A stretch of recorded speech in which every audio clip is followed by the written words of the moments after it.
हिंदी कहानियाँ।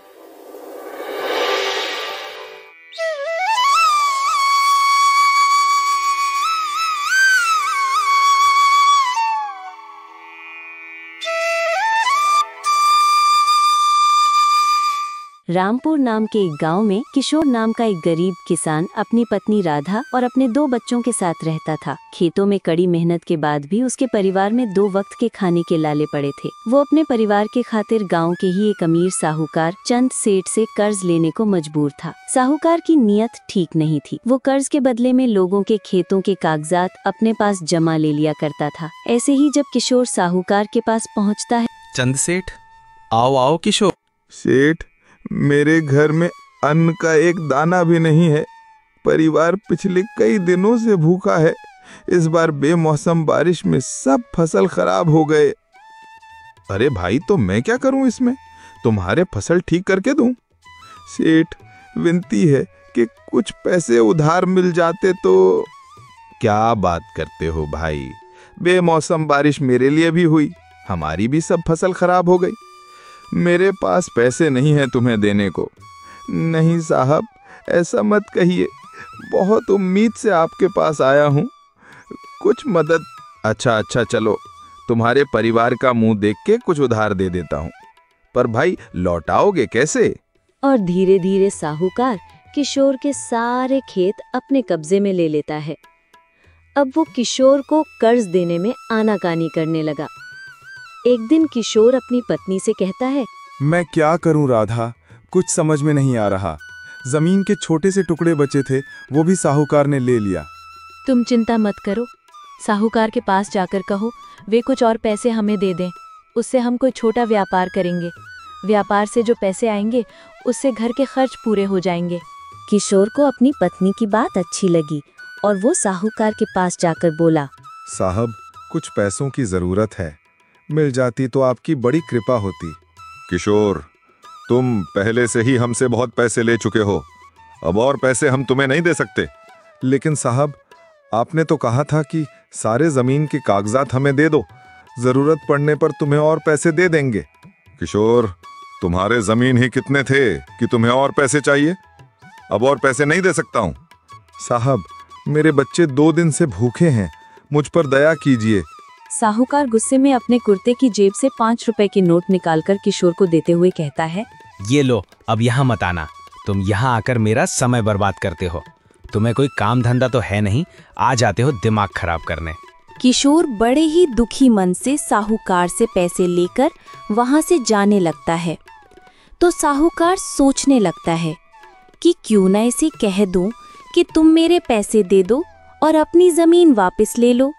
ना इसे इतने पैसे होंगे और ना ही ये मुझसे अपनी जमीन लेगा और मेरा पीछा भी इससे छूट जाएगा। सुनो किशोर, मेरी बात, मैं तुम्हारी भलाई के लिए कह रहा हूँ। तुम एक काम क्यों नहीं करते हो? मेरे पैसे वापस कर दो और अपनी जमीन ले लो, तुम्हारे लिए यही अच्छा होगा। किशोर बिना कोई जवाब दिए उदास मन से घर आ जाता है और घर के आंगन में पड़ी चारपाई पर लेट जाता है। वो मन ही मन सोचने लगता है, क्या करूं, कहाँ से अपने परिवार का पेट भरूं? इतने में किशोर की पत्नी राधा वहां आ जाती है और कहती है, क्या हुआ, तुम इतने उदास क्यों हो? साहूकार ने पैसे देने से मना कर दिया क्या? हाँ, मना ही समझो। कहने लगा मेरे सारे पैसे दे दो और अपनी जमीन ले जाओ, अब और पैसे नहीं दूंगा। मेरी तो कुछ समझ में नहीं आ रहा राधा, इतने थोड़े पैसे में तो पूरे माह का राशन भी नहीं आ पाएगा। व्यापार कहाँ से करेंगे? अपने पति को चिंतित देखकर राधा को भी चिंता होने लगती है और मन ही मन भगवान से प्रार्थना करती है, हे प्रभु, मुझे हिम्मत दो कि दुख की घड़ी में अपने पति की सहायता कर सकूं। और किशोर से कहती है, सुनो, अभी तुम खाना खाकर सो जाओ, सुबह कुछ करती हूँ। और सब परिवार खाना खाकर सो जाता है, परंतु राधा को नींद नहीं आती है। सुबह होते ही राधा अपने घर से कुछ दूर मंदिर की तरफ जाती है तो देखती है कि कुछ लोग मंदिर में बैठे पुजारी जी से बातें कर रहे हैं।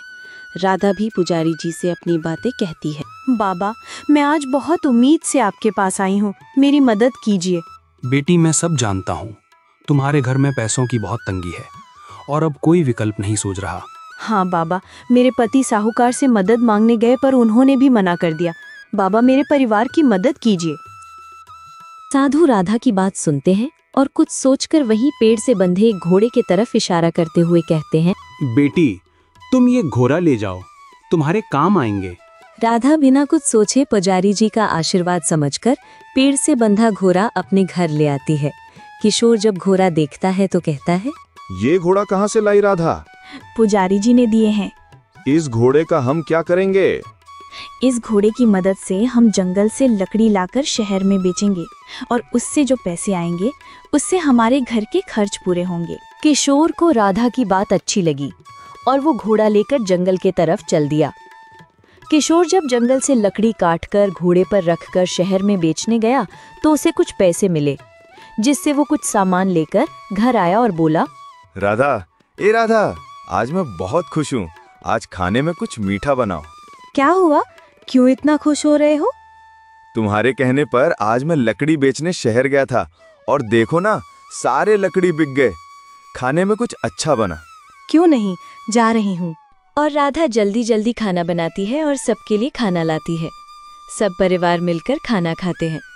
किशोर और राधा आपस में बातें करते हैं हर रोज। अब किशोर जंगल से लकड़ी काटकर घोड़े पर रखकर शहर में बेचने जाता है। घोड़े की मदद से उसका लकड़ी का व्यापार अच्छा चलने लगा। उसे अब घर के खर्च के बाद भी कुछ पैसे बच जाते। सुनो, मैं घर खर्च के पैसे से कुछ बचाकर अपने पास रखी हूँ। क्यों ना धीरे धीरे साहूकार का कर्ज चुकाकर अपनी जमीन वापस ले लूं? हाँ, मैं भी यही सोच रहा हूँ। मेरे पास भी कुछ पैसे हैं। लाओ, आज ही जाकर साहूकार को दे देता हूँ।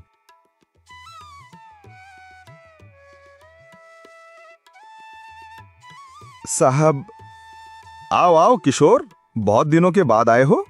आओ बैठो। साहब, ये कुछ पैसे हैं, ले लीजिए।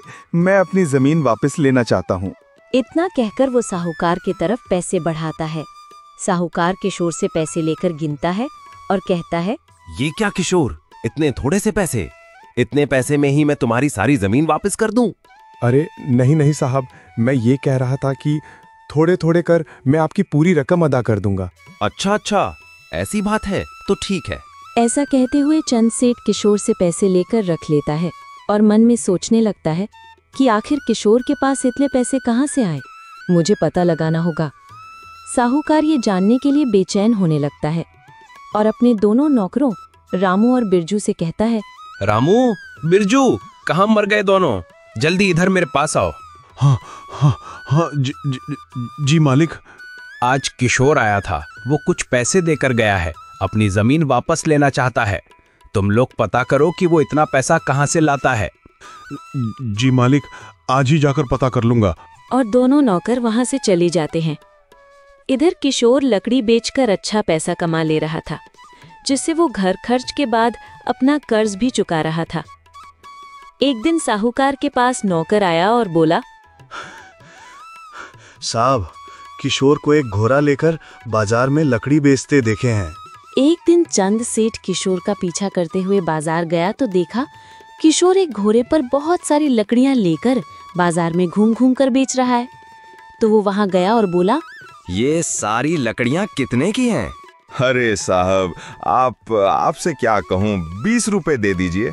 साहूकार के मन में लालच थी, इसलिए वो तुरंत बोला, क्या लकड़ियां जिस हालात में हैं उसी हालात में दोगे?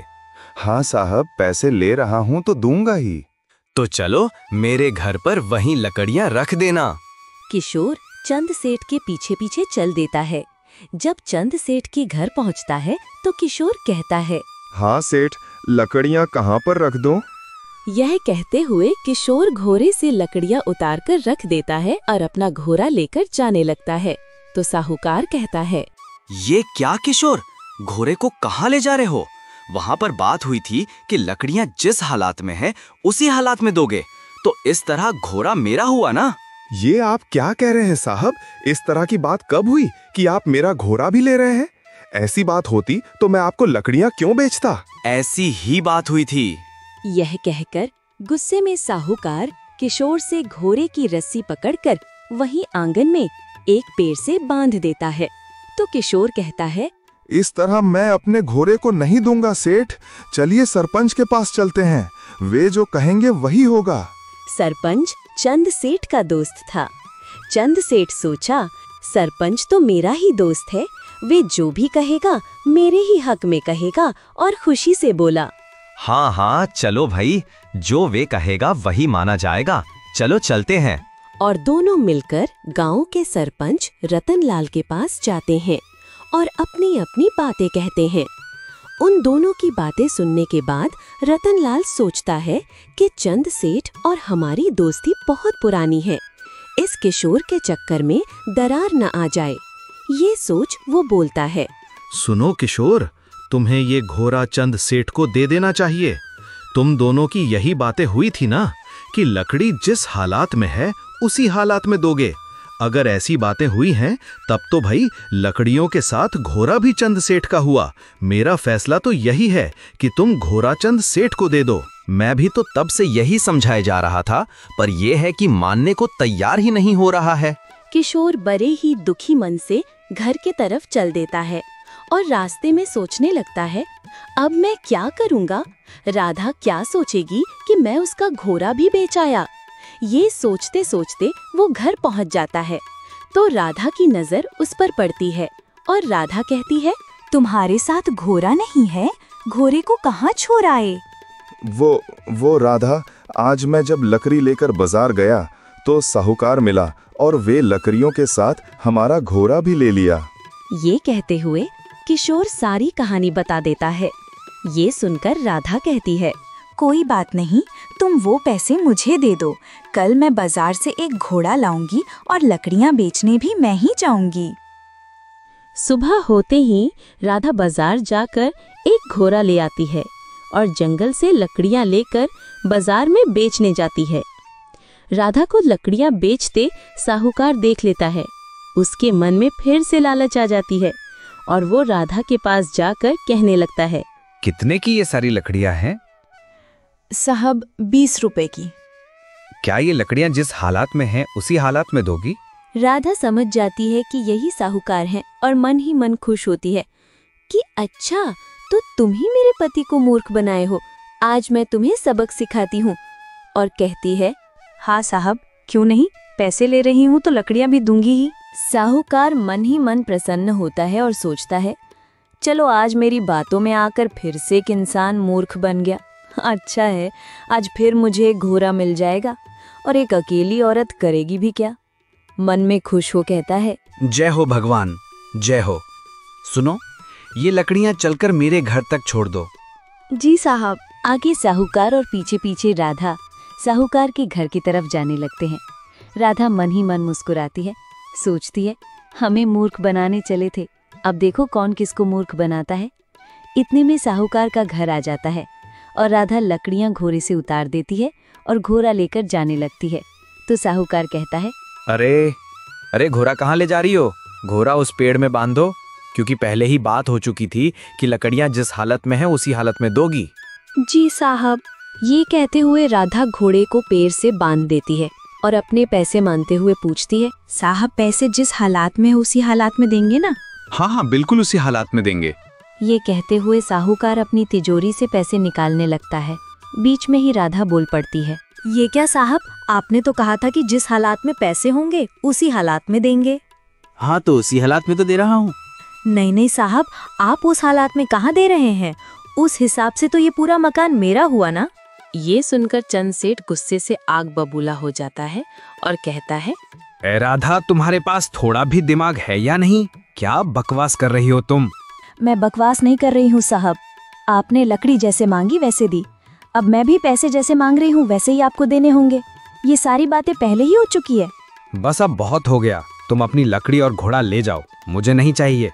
मैं बिका हुआ सामान वापस नहीं लेती हूँ साहब, मुझे तो बस आपका मकान चाहिए। साहूकार सोचने लगा अब राधा से कैसे पीछा छुड़ाया जाए। तभी उसके दिमाग में सरपंच रतनलाल की याद आ गई और वो सोचने लगा, क्यों ना राधा को सरपंच रतनलाल के पास ले जाया जाए ताकि वो मेरे पक्ष में फैसला सुनाए और मेरा मकान बच जाए। और बोला, ऐसी बात है तो चलो सरपंच के पास, वो जो कहेगा वही होगा। हाँ ठीक है, जो वे कहेंगे वही होगा, चलो चलते हैं।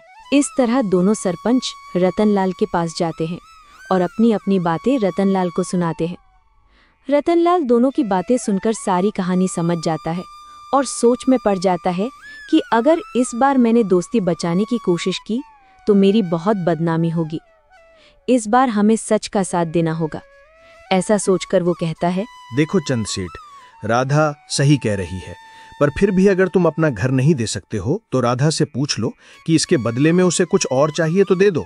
ये सुनकर चंद सेठ चुप हो जाता है और सरपंच राधा को समझाने लगता है। सुन राधा, मेरी बात मान ले, मकान के बदले में कुछ और ले ले। 20 रुपए के बदले में मकान, ये कुछ ज्यादा हो जाएगा। नहीं सरपंच जी, हमें तो सेठ का मकान ही चाहिए। सरपंच की बहुत मिन्नत करने के बाद राधा बोली, ठीक है, अगर ये हमें अपना मकान नहीं दे सकते तो मेरी जमीन की सारी कागज इनके पास हैं और ये हमारे जमीन पर अपना हक जमाए हुए हैं, तो हमारी जमीन की कागज के साथ लकड़ी और मेरा घोड़ा हमें दे दें, तब हम इनका मकान नहीं लेंगे। यही हमारी आखिरी शर्त है। अब बोलो चंद सेठ, तुम क्या कहना चाहते हो? रतनलाल, ये बहुत ज्यादा हो जाएगा। मैं राधा को उसका घोड़ा, लकड़ी और 20 रुपए भी देना चाहता हूँ। इससे ज्यादा मैं नहीं दे सकता। मुझे कुछ नहीं चाहिए, बस सेठ का मकान ही चाहिए। देखो चंद सेठ, तुम राधा को उसका लकड़ी घोड़ा और जमीन के कागज दे दो या फिर अपना मकान दे दो। ये मेरा आखिरी फैसला है। चंद सेठ भारी मन से राधा को उसका लकड़ी घोड़ा और जमीन के सारे कागज दे देता है और सोचता है कि अब मैं किसी के साथ बेईमानी नहीं करूंगा।